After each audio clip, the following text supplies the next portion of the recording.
Ahoj, vítam ťa v mojej YouTube obývačke a dnes ti chcem povedať taký skôr osobnejší príbeh o tom, že niekedy premýšľam, či to dáva zmysel. A možno sa v tom nájdeš, pretože chcem, aby si videla že ani ja nie som dokonalá, robím chyby a takisto niekedy o sebe pochybujem alebo niekedy pochybujem o niektorých veciach. A je to úplne normálne, aj ľudia, ktorí sú úspešní a ktorí dosahujú veľké veci, tak majú vo svojom vnútri takisto koľkokrát zmätok, alebo možno si niekedy až tak neveria. Hej, len oni o tom menej rozprávajú, nechcú ukazovať takéto svoje citlivé stránky, pretože možno sa boja, že by stratili taký ten svoj lesk a tak ďalej. Ja som taký človek, že ja rada pozdielam aj tieto veci, pretože čím si viacej zdieľame aj takéto veci, tak tým sa máš možnosť viacej približiť ku mne a nacítiť si ma ako človeka, ktorý tiež je len človek a robí chyby. Ak ma ešte nesleduješ a toto video tvoje je úplne prvé, tak určite daj follow, aby som ti mohla posielať ďalšie hodnotné videá. Som high ticket mentor a mojou expertízou je high ticket stratégia, kedy ľuďom pomáham vytvárať prémiové produkty, učím ich ako ich predávať a takisto ako si takýchto ľudí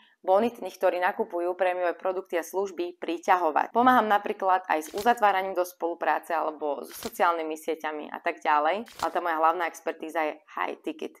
No a popri tom všetkom, čo vlastne ja robím, tak si budujem svoj sen, ktorý momentálne financujem zo svojho podnikania. Ono to vyzerá tak, že ja vďaka tomu, že som online podnikateľ a môžem vlastne si určovať ten čas tak, ako ja chcem, môžem si vytvárať koľko voľného času ja chcem, alebo môžem proste pracovať, kedy ja chcem, tak toto všetko mi umožňuje, aby som si financovala svoj sen. Môj veľký sen je spievať a stáť na pódiu, rozdávať ľuďom energiu a lásku skrze moje piesne a motivovať, inšpirovať ľudí. A to nie len u nás v Československu, ale aj medzinárodne. Mám tak obrovský sen, že niekedy si myslím, že či to je vôbec možné a či to nie je troška postavené na hlavu a či sa mi to podarí a čo ak sa mi to nepodarí a keď sa mi to nepodarí, tak všetci sa mi budú smiať, lebo už som to vlastne verejne komunikovala a takéto všelijaké sračičky prichádzajú do mojej hlavy. Vlastne nebyť môjho online podnikania, tak by som si svoje sny nikdy nemohla plniť. Toto celé začalo tým, že ja som vlastne už nejaké 2 roky vtedy podnikala, alebo rok a pol to bolo, už teraz presne neviem.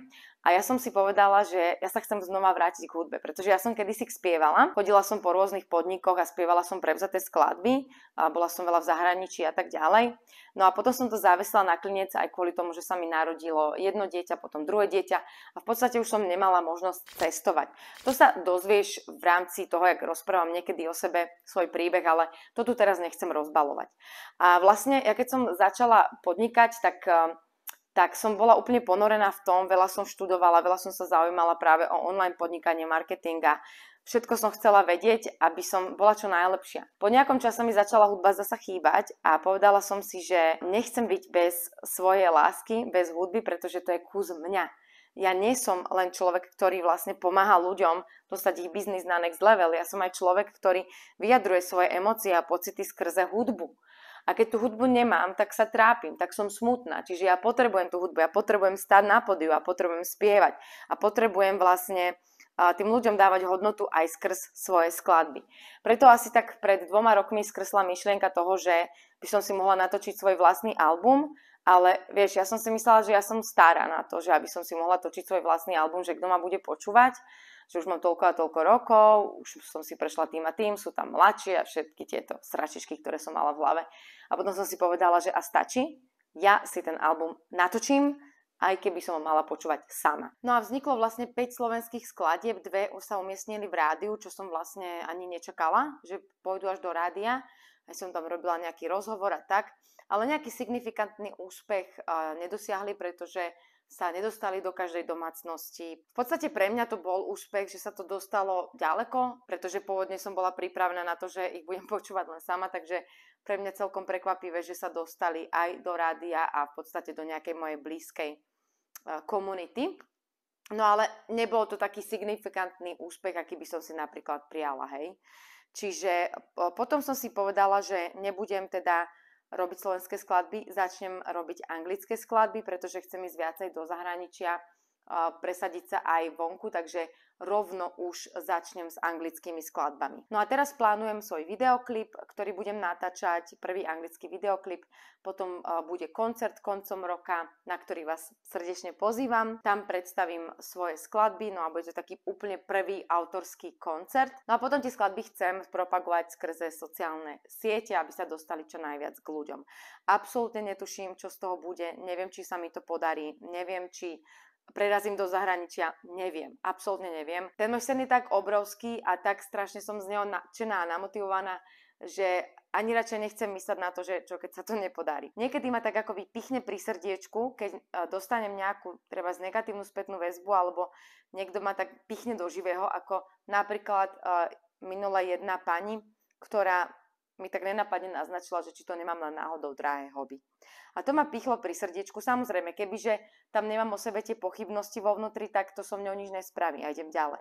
Ale tým, že tie pochybnosti sú niekde vo vnútri hlboko, tak ma to zabolelo. A ja som si povedala, že ale ja nechcem, aby to bolo drahé hobby. To nie je žiadne drahé hobby. Ja chcem, aby to proste bolo všade, aby to bolo súčasť môjho brandu, aby moje pesničky hrali v domácnostiach, hej, aby to bolo proste rozšírené až za hranicami.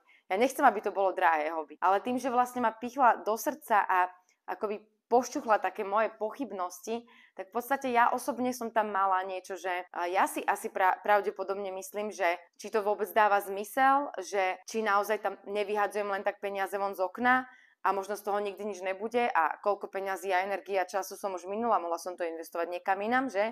Kde by to dávalo väčší zmysel. Tak samozrejme, že takéto poznámky ma nepodporujú a vlastne dávajú ma dole. Hej? Čiže aj preto tebe chcem povedať, že aj ja sa niekedy zamýšľam, či to dáva zmysel. Ale zasa Pán Božko mi pošle krásny odkaz z hora, ako minule v podobe krásnej spätnej väzby. Moja klientka mi nahrala takú krásnu hlasovku, pretože som sa pýtala na spätnú väzbu, že teda ako sa dostali ku mne a prečo. A ona mi povedala, že vlastne nevníma u mňa len know-how, stratégie, ktoré učím, ale celkovo v prvom rade osobnosť, energiu a to, že sa nebojím, že idem po hlave, že mám veľké sny, že napredujem, že si idem za nimi, hlava, nezáleží na tom, či sa to podarí, nepodarí. Idem si proste do toho. A to na mne veľmi obdivuje a to ju vlastne motivuje ísť ďalej a napredovať a vlastne ona si tiež takisto chce plniť svoje sny, a ktoré sú prepojené všelijako a tiež sa to zdá byť ako, že to je ťažká cesta a to a preto ju inšpirujem. Čiže je to naozaj krásne potom počuť od ľudí, že si to všímajú, že to vidia a že to cítia. A častokrát ti to tí ľudia nedajú návonok najavo, hej? A ty to vlastne nevieš. Keď ti to tí ľudia nepovedia, tak ty nevieš, či to robíš dobre, či to má zmysel. Preto ja vás vyzývam, keď vidíte, niečo sa vám páči, tak to komentujte, kurník, lajkujte to, dajte najavo tomu človeku, že sa vám to páči. Toho človeka to podporí, pomôže mu to rásť, pomôže mu vlastne nevzdávať sa na ceste, chápeš? Hej, čiže aj keď tebe sa páči toto video, daj mi tam like, daj mi tam komentár. Ja chcem vedieť, čo si myslíš, ja chcem vedieť, že či to akoby s tebou niečo robí, či to s tebou zamáva, alebo či to ako dáva zmysel, alebo tu sedím nadarmo. Tu nadarmo vlastne možno trávim svoj čas, deti mám preč, hej, aby som tu mohla točiť tieto videá a možno nadarmo, možno to nikomu nedáva zmysel. Ja to chcem vidieť. Ukáž mi, čo cítiš. Daj mi do komentára, že či to cítiš rovnako, či možno zažívaš niečo podobné ako ja. Chcem to vedieť, hej. Pretože vy, keď nepoviete druhým ľuďom, čo cítite, tak ako oni majú vedieť, či je toto dobré, či je toto správne, ako to majú vedieť. Druhí ľudia vám nemôžu čítať myšlienky, pokiaľ vy neviete povedať, čo chcete, alebo čo potrebujete, alebo čo sa vám páči, alebo čo by ste chceli inak. Preto vás vyzývam, dajte mi do komentára, čo si o tomto myslíte. Pretože človek rastie na základe spätnej väzby. Ja vidím, že vám sa to páči, mňa to baví robiť viacej.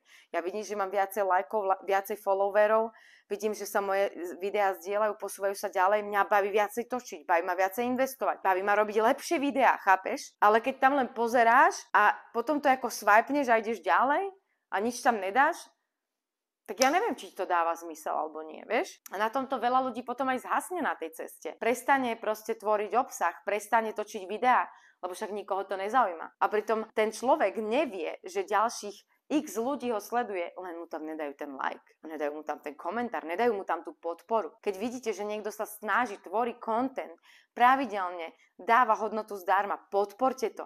Nebuďte takí, že si to nevšímate alebo že kašlete na to. Pretože ten človek, ktorý dáva tú hodnotu zdarma, tak si dá na tom veľa záležať, má s tým veľa práce. Ty si nevieš predstaviť, koľko napríklad stojí urobiť nejaké video. Hej, že koľko vôbec kým to ako celé vymyslíš, sadneš si tam, spravíš to, vidíš s tou kožou na trh, opovážiš sa vlastne niečo povedať. To sú ako bomby. Hej, ja už mám prax, ja už mám za sebou tisíce videí, proste hodín odučených, odvysielaných. Mne už toto problém až tak nerobím. Mne už teraz len, napríklad dnes, jak natáčam toto video, tak už ho robím 4-krát, lebo telefón štrajkuje, telefón má plnú pamäť a ja len vymazávam za každý mi hlási, že mám plnú pamäť a že to mám ako dať preč, ale video mi nezachytí, takže už to natáčam 4-krát. Takže mám taký bojový vibe troška, hej. Ale to som troška ako ušla od témy, to je jedno. Skrátka, dávajte najavo, keď sa vám niečo páči, pretože tej negativity je dosť. Ľudia vedia zhodiť dole, vedia znegovať, vedia proste hejtovať. Takýchto odborníkov je tu plná riť. Takýchto je všade. Ale dať tú podporu, dať tú lásku, dať tu, že ty Marka, dobre to robíš, si skvelá. Obdivujem ťa. Takých je veľmi málo, chápeš? Čiže na to, aby vlastne ľudia mohli niečo dokázať, dosiahnuť svoje sny, tak potrebujeme tú komunitu. Aby sme proste mali to potvrdenie, že kurník, robíme to dobre, aby sme sa nemuseli zamýšľať nad tým, či to dáva zmysel. Hej? Ja investujem aj ďaleko viacej do seba, investujem ďaleko viacej do hudby, ale keď budem vidieť, že to nedáva zmysel, tiež ma to dlhodobo baviť nebude, že? Tiež mám tieto pocity, tiež ma to niekedy pichne pri srdci, potom vlastne, keď príde nejaká dobrá spätná väzba, alebo ma niekto proste potvrdí, alebo proste cítim, že to fakt dáva zmysel, že to pomaly zachraňuje životy, alebo zachraňuje to sny, tak si poviem na ty, dáva to zmysel, rob to ďalej, robíš to super. Ešte ti chcem povedať jednu vec, čo ma akoby motivuje plniť si svoje sny. Moja babička má 85 rokov a chcela sa stať speváčkou. Volali ju do rádia, ona nešla. Uprednostnila rodinu, manžela, domácnosť. Na tom nie je nič zlé, to robí veľa ľudí, hej? A je to v poriadku, keď si niekto túto cestu vyberie. Ale keď ty vo svojom vnútri vieš, že nechceš byť len žienka pri plotenke a počúvať svojho uhundraného muža, ktorý ešte, nedaj Bože, ťa tam podvádza niekde, alebo čo ja viem čo, a cítiš, že potrebuješ dať ten svoj potenciál von a potrebuješ proste sa prejaviť, tak nie je v poriadku, keď obetuješ svoje sny pre niekoho iného, alebo pre niečo iné a potom sa trápiš. Moja babička dodnes ľutuje, že nešla do toho rádia a dodnes ľutuje, že vlastne nedosiahla tú kariéru, nedostala to na ten next level tak, ako o tom vždycky snívala.